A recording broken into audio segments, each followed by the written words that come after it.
the Teamwork Arts podcast, ladies and gentlemen. This is where we try and go behind the thoughts that animate the actions of those who make the arts. Today, of course, got someone very, very special. We've got Abhinandan Sekhri, the co-founder of Newslaundry, and of course, our very own Suraj Dhingra from Teamwork Arts. They're here because the media is rumbling yet again this year. This is the 5th edition, if memory serves me right. That's right. There's been a quantum shift in the media in the past 5 years and more actually. And Abhinandan, you've actually we can probably call you one of those soldiers from the dawn of real journalism when actually you had to pay attention to the visuals that were cut to the words that made up the story and the facts that you stated. Most importantly, and they had to be double checked. My God. And yes, and they were usually credible, and they were checked, and they were editorial filters, and we had people like Madhu Trehan leading newsrooms as opposed to some of the people. I mean, I can't even imagine reporting to some of the people today. But I mean, yeah, I was very fortunate. I think I was I had just turned 20 when I joined Newstrack, and Newstrack was in its last legs. So I had the good fortune of working under Madhu Trehan for a few years before then she retired from Newstrack, and then Aaj Tak was born, and then so I mean I've seen the whole transition from cassette to broadcast to digital to the internet, and that's what the Media Rumble is all about, to kind of see where this goes. In fact, the first year when Teamwork and us sat and spoke about it, at the back of my mind it was that you got someone like Teamwork as a part of it, because JLF was legendary, everyone's heard of it. I said, but ठीक है, पहले साल कर लेंगे, अगले साल क्या करेंगे? But media gives you something every year. It's actually so interesting, no? I mean, Teamwork Arts has been sort of at the vanguard of promoting India's soft power, and from there to hard news, and they've coalesced so beautifully to bring out Media Rumble, where there's so much food for thought to chew on. Except nowadays, it seems swallowing is more in vogue than chewing on. Yeah, absolutely. But it's amazing how we. Each time, at least, I don't know what Suraj can tell us, how I'm always nervous ki will we have enough sessions next year without having to sound repetitive. But damn, we have to always cut down rather. Absolutely. I think that's a debate every year that, we think, okay, this year we'll have about 15 sessions, we'll have about 20 sessions, but we end up having 30 sessions, and it's like, okay, we can go beyond that, we have to cut down on the sessions. So I think that each year there's something new that we can, bring to the table, etc. So yeah, I think that's the discussion that we have each year. And because technology is evolving so fast, because I mean, there's a lot of good things and bad things that any big change brings. Like the internet, net is fantastic, but it has, brought about the scourge of fake news at a scale never seen before. I mean, Absolutely. We did have fake news, but not to the scale. But at the same time, it has so many new entrepreneurs doing new interesting stuff with news. So, because this space is changing so rapidly, every year you have so many new players, you have so many new speakers, you have so many new ideas that you can really discuss at the Media Rumble, that we have this problem of, first thinking, yaar 15 ho jayenge, then pata chala 30 ho gaye. And they say, acha yaar, wapas 18 pe lao. So that is what is, really exciting for us. And I mean, I'm, a little bummed out that again, this year the pandemic is not completely behind us, because just the buzz at the Media Rumble, so many journalists around, entrepreneurs. Sure. Yeah. That electricity is... Yeah, the feel is absolutely different. I mean, though I do see that obviously there's always a blessing in disguise. So obviously with the whole pandemic thing, and what we did last year was our first virtual edition for TMR, and what we saw, that I think what we had about 38 million impressions, digital impressions. Yeah. And obviously, when we started in 2017, it was, we started with a year zero, and it was like 2.5 venues at Bikaner House with 200, 130, so about 300 to 350 people per hour. But last year, obviously, the reach of digital is so massive. Sure. And you can get the speakers from across the world. I mean, that's the great thing. So I think that has... So I think going forward as well, that's going to be like, that hybrid model is fantastic, because a lot of people can't come. Some people in the past who we spoke to can't come because of their age, Of course. Because they have so much of experience and wisdom to offer, but They just don't want to travel at their age.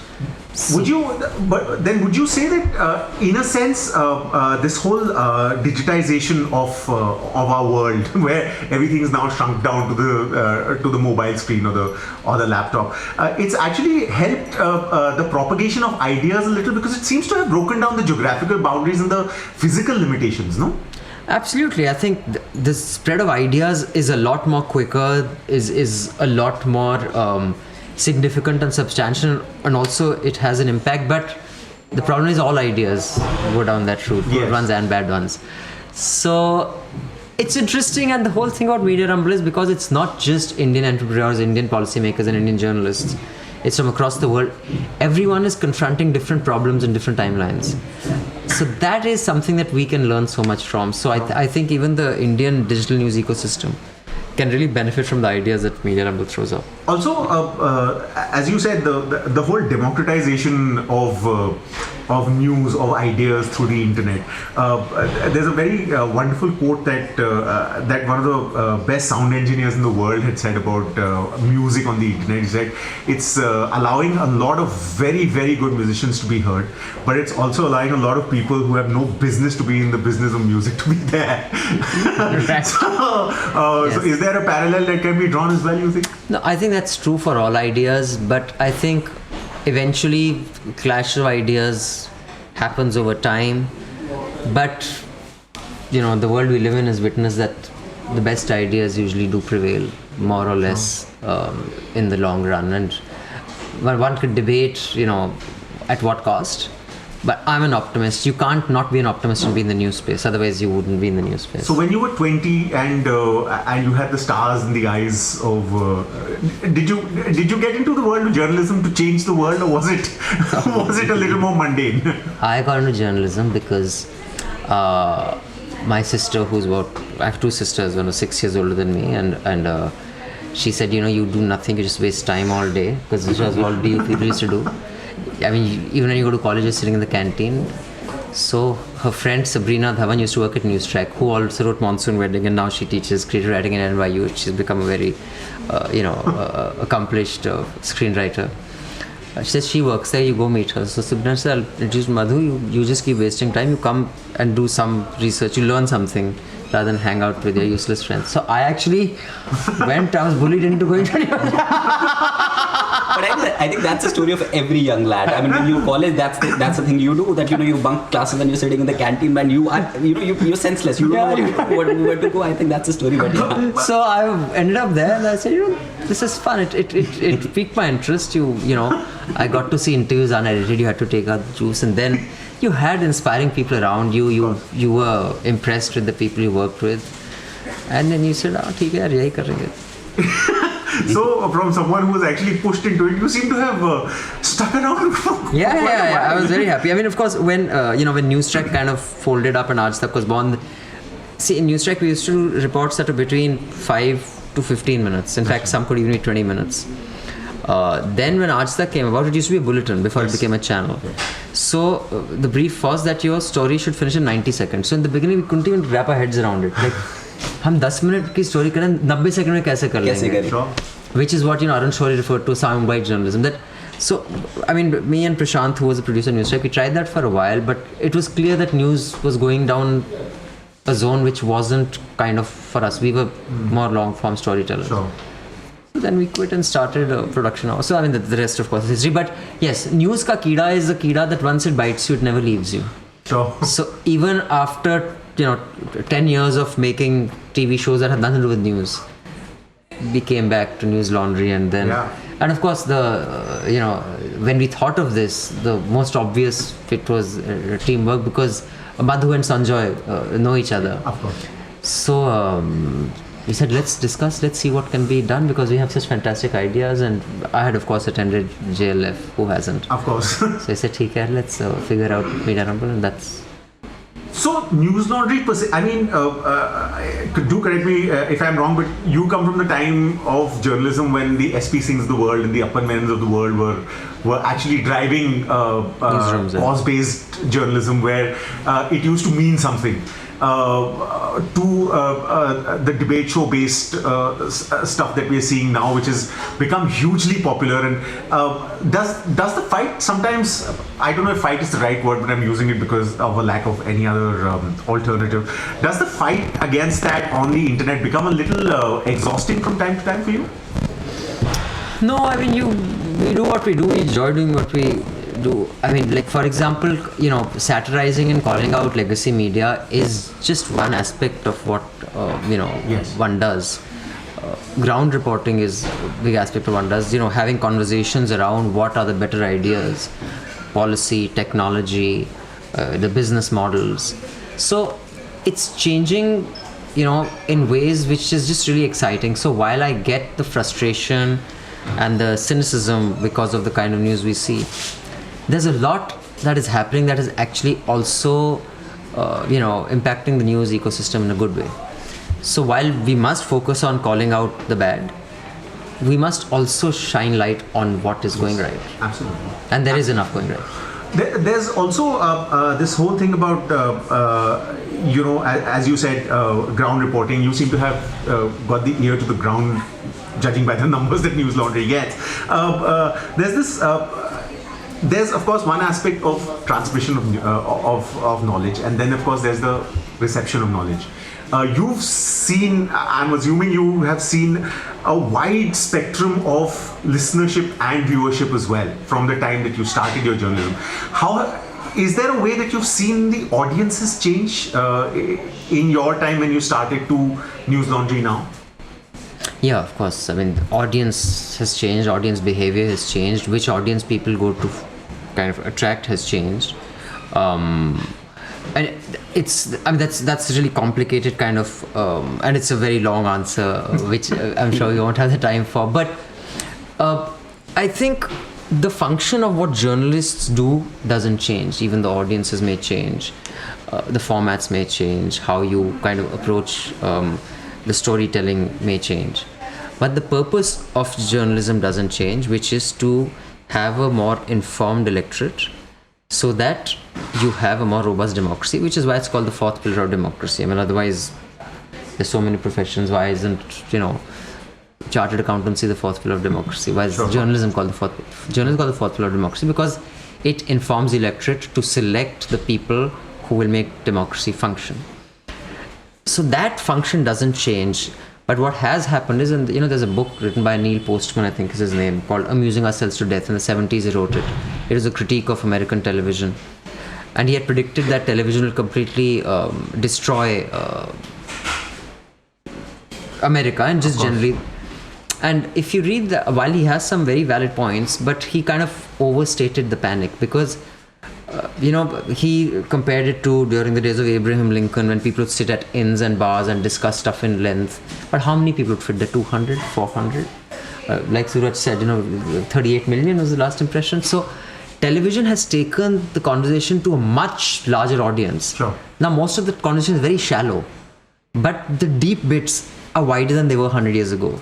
Similarly with the internet and with news, everyone consuming it. Like, when I was always interested in news, by the way. I mean, I may have stumbled into journalism because I was bullied into it, but I was one of the few kids when I was in class 8, 9 who would like to watch news track cassette. I would like to read the paper. Right.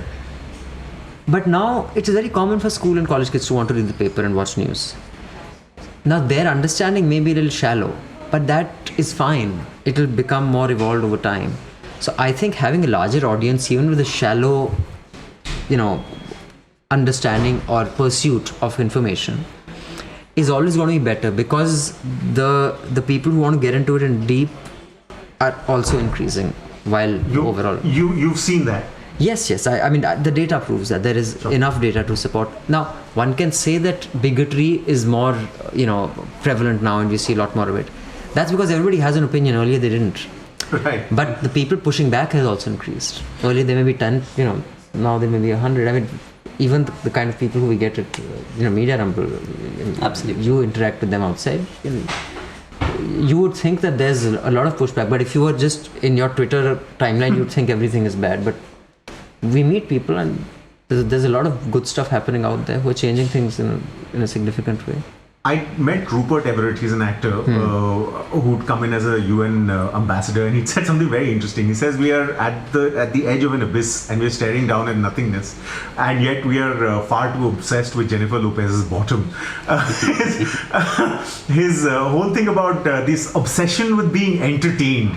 The lines between entertainment and news seems to have blurred, and it seems that Newslaundry seems to have straddled that line pretty well in informing while entertaining as well, with stuff like Newslaundry and New Sense and earlier Clothesline as well. I mean, it wasn't your hard-nosed journalism. There was an aspect of being entertained while being informed. So that whole infotainment bit, you think that's a bit of a tricky line to tread?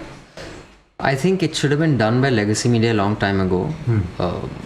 When we had come up with the idea of Newslaundry, it was actually a show which Madhu was supposed to do, and we went to every channel saying that we will do this show. Nobody wanted to put it on their channel. Yeah. And that time everyone was basically whining about news, audiences dropping, no one wants to watch news. Tell it in an interesting way, no? Sure. I'm not. They seem to have found it. So now, anger sells. So the outrage and anger became the formula. But humor was also a formula that worked in the US. Late night television is, whether it is Jon Stewart, there's Bill Maher, there's so many people who have really fantastic, interesting, insightful political, conversations. But they use humor. Sure. Here, the currency that sold was anger and outrage. But you can do humor. A lot of people are doing it, and you can do it in a smart way. So I think formats have to change, and having forums and festivals like the Media Rumble, that's another way of engaging people. So there are lots. So I think at least in the late 90s, mid 2000s, there was also a certain complacence from news professionals कि यार हम तो बहुत ही अक्लमंद हैं, हम ऐसी कहानी बताएंगे, and then we'll whine that no one wants to listen to us. Sure. Be a little interesting, maybe people will listen to you. Yeah, I guess at that point of time they were taking themselves far too seriously as well. And for granted, because there was no competition. Yeah. Those were the times of 60% TRPs, etc. Yeah, exactly. Now, of course, it's a different race altogether. Now everyone's competing with everybody else. But the race also seems to have, the racetrack seems to have shrunk. Go to another lane, and suddenly there's surveys and towering personalities. How are you dealing with the shrinking of that space? I mean, it must not be pleasant, I'm sure. We do what we do. Someone wants to send us legal notices, they're most welcome. We'll take it all in court. I mean, we do our journalism honestly, accurately, and with responsibility. So we don't get intimidated by legal notices, basically. Is there any kind of second guessing? Is there any kind of vetting to see if things can be avoided or said in another way? I don't look at editorial. I have an extremely accomplished and responsible managing editor. We have a fantastic team on the desk and executive editors and reporters, and I have full faith that whatever they put out is accurate, and if one slips up, I have no problem putting out an apology. But so far I think twice we put out something that was a bit dodgy, and we change it immediately. But otherwise, legal notices keep coming. Pissing off people is not. I have no concern on that. If they're pissed off, it's too bad. Yeah, and then of course there's the responsibility of journalism, which you seem to be fulfilling quite well with Media Rumble, which is giving people something to think about. So, what do we expect from this edition? You want to go ahead and tell? Well, we have. Well, for one, the number of international speakers is a lot more as a proportion of the overall speakers, because you don't have to fly them budget. So that's where I come into the picture. Yeah, Excel sheets. So now we can, earlier we say, यार बाहर से इतने ही मंगवा सकते हैं, because more than this it's going to be hard to fly them. Yeah. And I say that no, अभी नहीं बुला सकते. It's costing so much. No, let's cut it down. So that's the. So now since they don't have come, so then we can feel free and have as so the one that happened today, the day we're recording this, right. Which probably would have happened. This will go up today or tomorrow. It'll go up. It would have happened, but of course the recording is there, so I would highly suggest to all your audience to watch it. The one Trial by Media, because we had been trying to put together Trial by Media last year as well. Right. It just wasn't coming together because it had to be sacrificed and for others. So, and we have a very interesting panel because media trials have become of grave concern. Even the courts themselves have said that this is a problem. So we have 2 people who are the victims of media trials. So that is a session that this morning that I really enjoyed, and I would highly recommend everybody watch it. I'm doing a session today, but that's from a business perspective, from my point of view as an entrepreneur.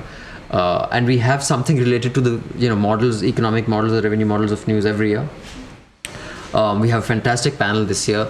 So I'm moderating it, but I'm just going there to learn. Sure. Because I have 3 people who I can learn a lot from. Sure. That's a very interesting one. Then we have panels. Of course, news ecosystem changed so quickly. We had pretty much sealed on who all will be getting, and then Afghanistan happened. So then we had to put together. So we have 2 panels on that, which I'm really looking forward to, especially the one which talks about the women of Afghanistan now. What is it that they have? So there are those, but again, we have policy, we have economic models, and of course journalism. Policy, absolutely. I think there's a whole range of spectacular sessions that we have for this year again. So it's basically 22nd to the 25th. But I mean, also, I mean, that's what I will request to our audience, that go have a look at the program and obviously choose sessions. But sometimes what happens that one session you will choose, but you will stumble upon another session which will be much more interesting, because it may not have bigger names in that, but the content of that session is far more interesting. So basically have a look at the program, just go through the cues and just see that what you want to pick. That's very important. The audience should really look at the entire session details. Yeah. Because even though we put this all the speakers together, but even then sometimes I forget, and then when I look at the whole thing, I was like, oh damn, that's when I have to really look out. And it has happened with us in the past, during on ground as well, because like for example in 2019 we had a whole 2 days of festival with basically about 5 venues, yeah, 4 venues four. and a film screening venues. Right. So obviously those biggies all these big names were there, so people were coming to the sessions, but they some of the sessions which they didn't expect, it'll be like a wow session, so they came over there and they they went back and it was like a wow, this was really amazing.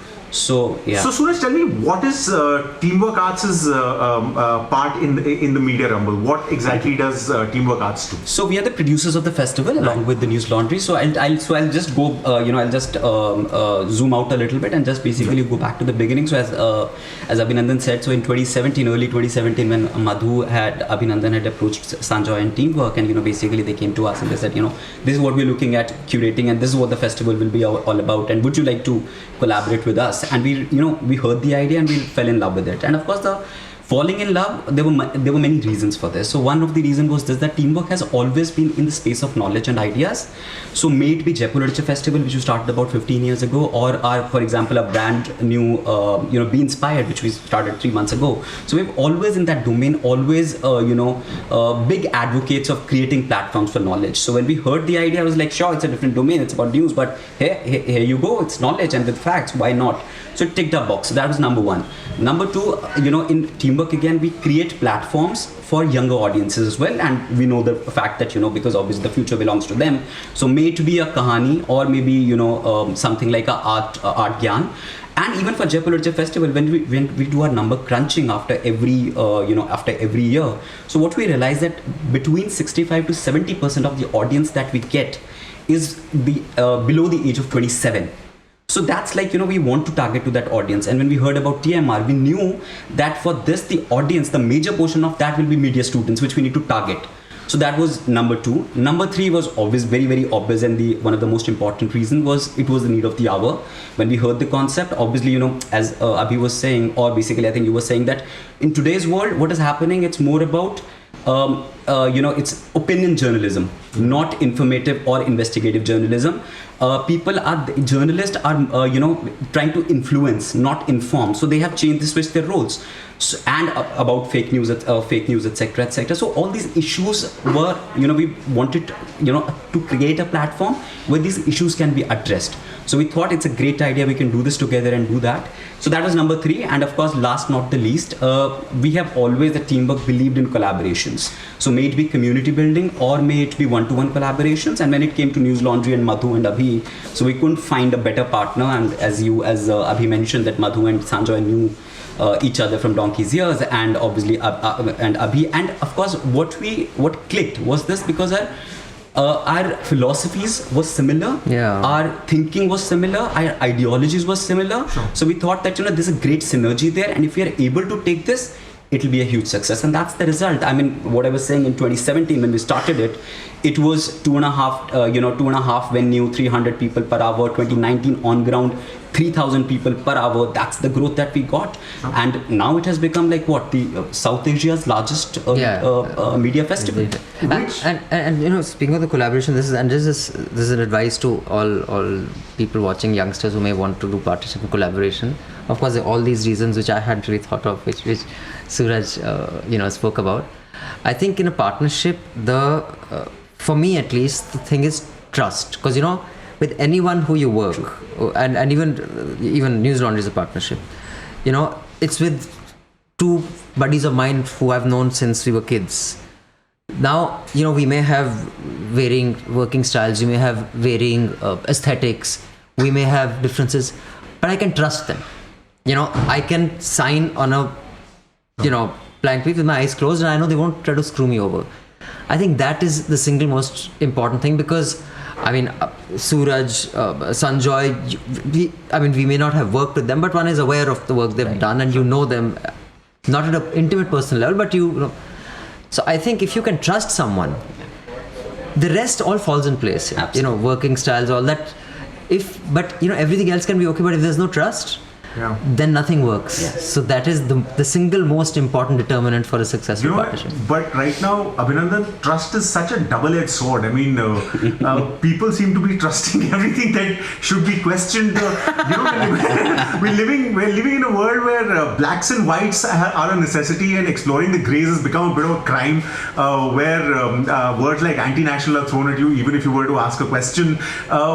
It's becoming a largely polarized world. And spoon feeding and that whole banging on. I come from a radio background, and radio is a medium of repetition. But it seems that repetition has jumped all the way from radio onto television and the internet, where you just repeat one thing and it's becoming gospel truth, and nobody seems to be the importance of questioning, which we were all taught as the basic principle of all learning, seems to have been relegated into the background or being pushed into the background.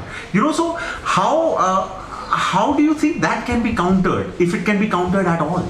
So, better than me giving the answer, we have had such amazing sessions on exactly this in the last few Media Rumbles.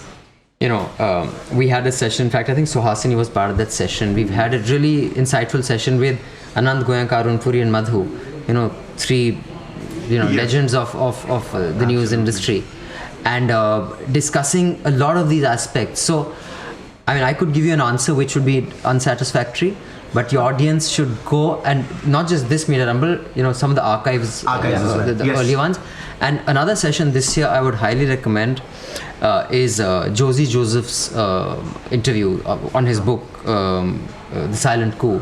And I'm like halfway through that book. It is an outstanding book from one of the finest investigative journalists in the country. Absolutely. And actually, initially, our team was insisting that I do the interview because I know Josie and all. And I didn't want to do it because when I'm doing it, then I'm not listening and enjoying it. You do listen, but you have to time take it. You can't just. So I said, look, I want to watch the interview, so please get someone else to do it. So for the answer to this specific question was one of the main reasons that the Media Rumble was set up, to have conversations about this. And we had fantastic speakers from around the world. I have the session with Maria Ressa, which was the 2016 with 2017, sorry, 2018. 2018. We had Maria Ressa in 2018. She has been on the cover of Time magazine, the Journalist of the Year, the world, one of the most well-known and accomplished in the world. You must look at her session, and she was up against Duterte. How do you pronounce his name? Duterte, yeah. So he did all he can to crush her, and she's still around. And just I forget who hosted that. Who was the interview? Did Madhu do that? I think Madhu did that interview. I have to remember. I think it's in it's in 2018. Sure. So there's so many sessions. It's there in the archives. And there are all sorts of sessions. For example, this fantastic guy that we got was the Mike Presenters, who from the he was in Spotlight. He was the guy who Spotlight is made. He was The in film. Boston Globe at that point of time, Boston right? And then Globe, he went to Washington Post. So there's a fantastic session, with him. There's another session with Suki Kim, who went undercover North Korea. So I think that's again. So there is a whole series of sessions that we have in the past as well in the archives, which audience can go and just attend, see those sessions, and it's all listed on our. It's all there. Website. All you need to do is type in the Media Rumble. That's all. And even if you type the spelling wrong, Google will tell you what the right spelling is. They make you rumble a little bit, then tell you the spelling. But through all these years, you seem to have kept the passion for journalism alive. आप रस ले लेते हो journalism का अभी तक. Has it ever have the shoulders ever drooped? Have you ever thought of letting it go, taking a bit of a break and not constantly having the back to the wall or the shoulder to the till? No, I've been asked this before also, that you could have continued with production without food shows. We had some successful food shows. That's not what I'm asking. I'm asking, how is it? I mean, the food shows can always happen. They could have happened with journalism as well. It's the fact that you seem to still be enjoying the taste of journalism in your mouth. I'll tell you why I thought of this. So I think it's got to do with personality type. I think I was born. See, journalism is a combat sport, and I think I was born for combat. I am all the time ready for a confrontation. So journalism was a very obvious thing for me, because confrontation is something that you always get in journalism, and since that is my default setting, it just, I'm always happy. You've even been accused of pushing an agenda as well on you. Which is fine. I mean, those accusations can be there. See, I don't mind being accused of being biased. I probably am, and every human being is biased. Only God and math are not biased. Maybe I have an agenda, but the problem is that I am not the editorial head of Newslaundry. And if you can fault Newslaundry on facts, do it. Or do your own reporting and get the facts right. Sure. Just saying कि इनका agenda है, ये है, वो है, तो ठीक है, that's fine. But अपनी stories of robust है ना. That's as far as that's all I care about. So in this scenario, and I think you know this scenario as intimately as anyone else would, somebody trying to enter the world of journalism with the stars in your eyes that you did not have when you entered, somebody wanting to really be part of the profession, what would your pointers be to that person? Take a job based on who you will be reporting to. I don't think, I mean, even I was not an enthusiastic entry. Sure. But once I got in, I was like, dude, this is it. Because I was reporting people like Kalpana and Madhu. So the people, it's not the organization, it's not the salary. See, your salary is going to come. I mean, unless you really need it, and I understand, people come from all sorts of economic stratas. If salary is all that matters, then, and I can understand for many people that is a huge, so then, you're starting on a disadvantage. But if you have the option, who you report to will determine how your approach to the profession kind of is formed. And as long as you respect that person and think that person is doing good work, that is what will determine how far you'll go, how enthusiastic you'll be, how excited you'll be about your profession, and how idealistic you'll be. If the person you're reporting to is a jerk, no matter how good you are, they'll beat the enthusiasm out of you. So be very careful. So the question you should ask after your interview is done, say, thank you for the offer. Could you just tell me who I will be reporting to? Do a background check on that person and then take up the job. Have you met any of the Republic journalists? I know many of them, and I don't, blame all of them. Some of them have had the journalism beaten out of them.